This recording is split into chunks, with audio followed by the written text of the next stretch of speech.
प्रभो नमः शिवाय महारुद्राय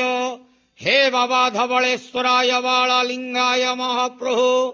दीपं यदि परम ब्रह्मा दीपं यदि जनार्दनः दीपहरतु मे पापो पूजा दीप नमस्तुते बाबा धवलेश्वराय बालालिंगाय नमो नमः संसार सुखी रखंतु आज शुभ मंगलवार रे समस्त श्रद्धालु भक्त मानंकर मंगल करंतु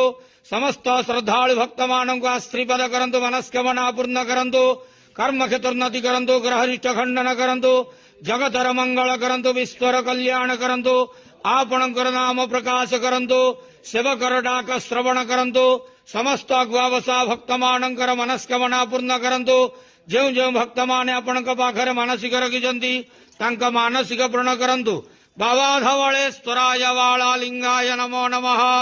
संसार सुखी रखंतु आनंदे गवार हरि बोलो आज शुभ मंगलवार रे समस्त श्रद्धालु भक्त मानंकर मंगल करंतु आनंदे गवार हरि बोलो समस्त श्रद्धालु भक्त मानंकर कर्म क्षेत्रोन्नति करंतु आनंदे गवार हरि बोलो बाबा धवलेश्वराय बालालिंगाय नमो नमः।